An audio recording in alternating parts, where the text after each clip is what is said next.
বউকে জবাই করে পাষণ্ড স্বামী নিজেই দিল পুলিশকে কল। এখন বউয়ের লাশ নিয়ে যাচ্ছে পুলিশ সুরতহাল শেষে। দর্শক, এই ঘটনা ঘটেছে সিলেট সদর উপজেলার জালালাবাদ থানার হাটকলা ইউনিয়নের 1 নং ওয়ার্ড মেগারগাঁও গ্রামে। আর যে পাষণ্ড স্বামী নিজে পুলিশকে কল দিয়েছিলেন, পুলিশি হেফাজতে উনিও মারা গেছেন। অর্থাৎ উনার লাশ থানায় আর নিয়ে যাওয়া হচ্ছে বউয়ের লাশও থানায়। আর পুলিশ যা বলেছে যে ঘটনাটা তদন্ত করা হবে, আত্মীয় স্বজনকে হয়তো এই ব্যাপারে জিজ্ঞাসাবাদ করা হবে। পুলিশ সদস্য এখানে আসার পর নিয়ে যাচ্ছেন। আপনারা দেখছেন যে একটা পিকআপে করে নিয়ে যাওয়া হচ্ছে। চতুর্দিকে আজান হচ্ছে, যার কারণে হয়তো কথা ক্লিয়ার হবে কিনা জানা নাই। সাউন্ড ক্লিয়ার আছে কিনা, নেটে সাউন্ড এসব কিছু ওকে আছে কিনা দয়া করে জানাবেন। আমি আপনাদের জানিয়ে রাখছি, সিলেট সদর উপজেলার জালালাবাদ থানা, সিলেট সদর উপজেলার জালালাবাদ থানার হাটকলা ইউনিয়নের 1 নম্বর ওয়ার্ডে এই মেগারগাঁও। আর এখান থেকে আমরা এই বাড়ি দেখানোর চেষ্টা করছি। যিনি মারা গেছেন, যাকে জবাই করা হয়েছে, উনার গড় ক্যামেরার সম্মুখ প্রান্তে উনার গড়, অপরদিকে উনার স্বামী উনাকে জবাই করে গড়বন্দি করে পুলিশকে কল দেন। এখান থেকে গ্রেপ্তার হন, পুলিশও গড়বন্দি করে চলে যায়। ওনার স্ত্রীর লাশ এখন নিয়ে যাচ্ছে। আর উনি পুলিশ হেফাজতে উনিও স্ট্রোক করে মারা গেছেন। জানা যায় এর আগে উনি দুইবার স্ট্রোক করেছেন। এর আগেও একবার বউয়ের পাও কেটেছেন, পুলিশকে কল দিয়েছেন। তবে এটা পারিবারিক কলহ নাকি এর পিছনে অন্য কোনো কারণ?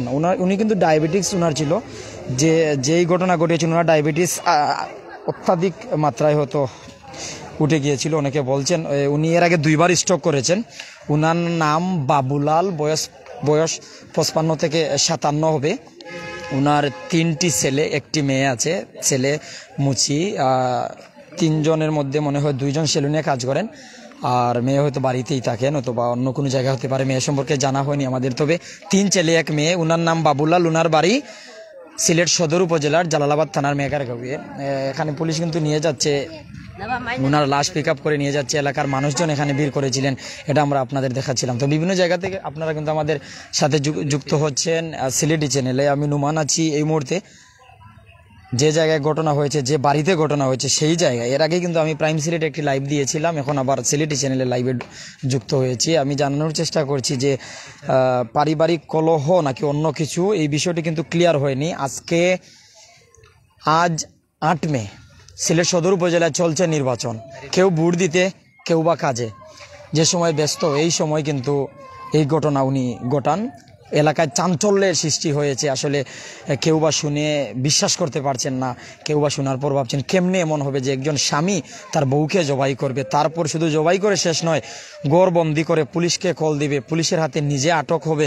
আবার তবে একটা বিষয় জানি না কতটুকু সত্য, উনি নাকি একটি মেমোরি পুলিশকে দিয়ে গেছেন। এই বিষয়টা আসলে পুলিশ তদারকি করে দেখবে।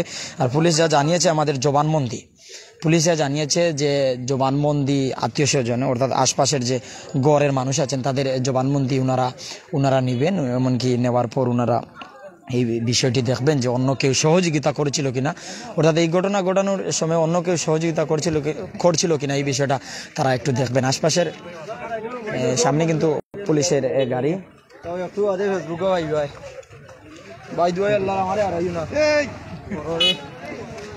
সামনে পুলিশের গাড়ি, ভ্যান রয়েছে, এখানে মহিলার লাশ রয়েছে। আর এই গাড়িতে উনার লাশ, কাভারিং লাশ, কাউকে দেখতে দেওয়া হয়নি।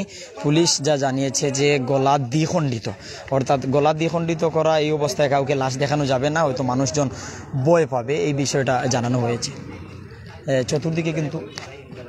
চতুর্দিকে কিন্তু মানুষজন ভিড় করছেন। সবাই কিন্তু লাশ দেখার জন্য এসেছিলেন, ঘটনা শুনে এসেছিলেন। নারী পুরুষ বিভিন্ন শ্রেণী পেশার মানুষজন কিন্তু এই জায়গায় এসেছেন।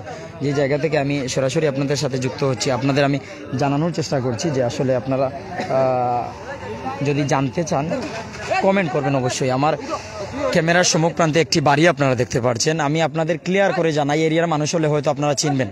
সিলেট সদর উপজেলার জালালাবাদ থানার হাটকলা ইউনিয়নের 1 নং ওয়ার্ড মেগারগাঁও গ্রাম, বহরের কাছে। বহর কিন্তু গোয়েনঘাটের শেষ, সদরের শুরু। আর এই ক্যামেরার সম্মুখ প্রান্তে এই বাড়ি, এই বাড়িতে বাবুলাল নামে একজন বসবাস করতেন। সবাই কিন্তু এই বাড়িকে সামার বাড়ি হিসাবে চিনে। এই বাড়ির মানুষজন কিন্তু কেউ যে গবাদি পশুর চামড়া ক্রয় বিক্রয় করতেন, কেউ বা গরু জবাই করতেন বিয়ে বাড়িতে, বিভিন্ন জায়গায় আচার অনুষ্ঠানে ওনাদের নিয়ে যাওয়া হতো। তো ওনার নাম বাবুলাল, ওনার বয়স 55 থেকে 57। উনি ওনার বউকে জবাই করে নিজে পুলিশকে কল দিলেন, নিজেই গ্রেফতার হলেন, আবার উনি পুলিশে হেফাজতে উনি নিজে মারা গেলেন। তো এই বিষয়টা কিন্তু ক্লিয়ার করেছে। ওনার তিনজন ছেলে আর একজন মেয়ে, 4 সন্তান। আর এলাকার মানুষজন বীর করছেন দেখার লাইন খেয়ে, কিন্তু আমরা তথ্য দিতে পারলাম না যেহেতু এই বিষয়টা জানেন না, সবে শুনিয়ে আইছেন। তারপরে আমরা কিছু মানুষের কাছে যাওয়ার চেষ্টা করছি বা জানার চেষ্টা করছি। আমরা একটু সামনে যাওয়ার চেষ্টা করব।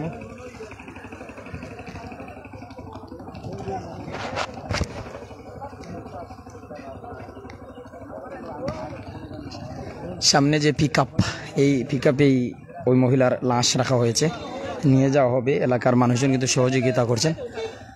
এই যে কাভারিং লাশ এখানে রাখা, মানুষজন ভিড় করছেন চতুর্দিকে। সামনে পুলিশের গাড়ি নিয়ে যাওয়া হবে ময়নাতদন্তের জন্য। ময়নাতদন্ত এখানে সুরতহাল করা হয়েছে। ময়নাতদন্ত শেষে পরিবারের কাছে হস্তান্তর করা হবে। এরা সনাতন ধর্মাবলম্বীর লোক।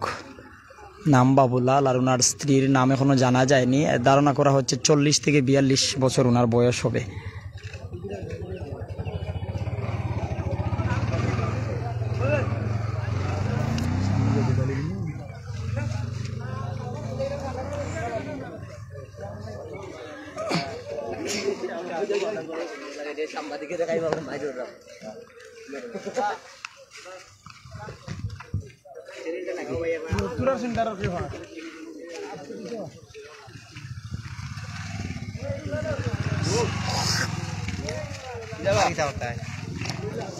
তো যারা আমার সাথে সরাসরি লাইভে আছেন, আমি সিলেট সদর উপজেলার জাল্লাবাদ থানার হাটকলা ইউনিয়নের 1 নং ওয়ার্ড মেগারগাঁওয়ে আছি। মেগারগাঁও এই বাড়িকে সবাই আগেও বলছিলাম যে সামার বাড়ি হিসাবে সবাই চিনেন। শালেটুকের বাজার তাদের একটা যে গরুর মাংসের দোকানও আছে, মাংসের দোকান আছে তাদের, বাতিজার সম্ভবত। আর তারা বাড়ির সদস্যদের নাম যা জানলাম বা যিনি এই ঘটনা ঘটিয়েছেন, মেগারগাঁও গ্রামের শুরুর দিকে ওনার বাড়ি। ওনার নাম বাবুলাল, বয়স 55 থেকে 57। উনি ওনার বউকে এর আগেও কিন্তু একবার পাও কেটেছেন। পাও কাটার পর পুলিশকে কল দিয়েছেন, সেবারও কিন্তু পুলিশ এসেছিল। বউ দীর্ঘদিন মেডিকেল থাকার পর সুস্থ হয়ে বাড়ি ফিরেন। এমনকি কেউ আশপাশের মানুষজন বলছেন যে উনি নাকি কয়েকদিন যাবৎ প্রলাপ করছেন, পাগলের প্রলাপের মতন, যে বলছেন তার বউকে উনি কেটে ফেলবেন, তার বউকে উনি কেটে ফেলবেন। তো এরকম ঘটনা উনি আজকে ঘটিয়েছেন। 999 কল করে পুলিশ এনেছেন, পুলিশের হাতে আটক হয়েছেন। আটককৃত অবস্থায় উনিও স্ট্রোক করে মারা গেছেন। এর আগে উনি 2 বার স্ট্রোক করেছেন, ওনার ডায়াবেটিক্স ছিল। আর এতটুকুই আমাদের হাতে তথ্য ছিল। যারা আমাদের সাথে ছিলেন, জাল্লাবাদ থানার পুলিশ সদস্যরা সুরতহাল শেষে লাশ নিয়ে যাচ্ছেন। আমাদের যা তথ্য দিলেন একটু আগে আমি যা জানলাম যে উনি আটককৃত অবস্থায় মারা গেছেন। ওনার নাম বাবুলাল। উনি অনেকেই চিনে। উনি কিন্তু মেগারগাঁও থেকে শালেটুকের পায়ে হেঁটে যেতেন, আবার পায়ে হেঁটে মেগারগাঁও আসতেন। এই বিষয়টাও কিন্তু অনেকে জানেন। ওনার ডায়াবেটিসের কারণে এটা করতেন। এর আগে 2 বার স্ট্রোক হয়েছে। অনেকে বলছেন উনি মানসিক রোগী, কেউ বা বলছেন পারিবারিক কলহ হতে পারে। তবে কেউ এই বিষয়টা ক্লিয়ার করে কোনো তথ্য দিতে পারছেন না।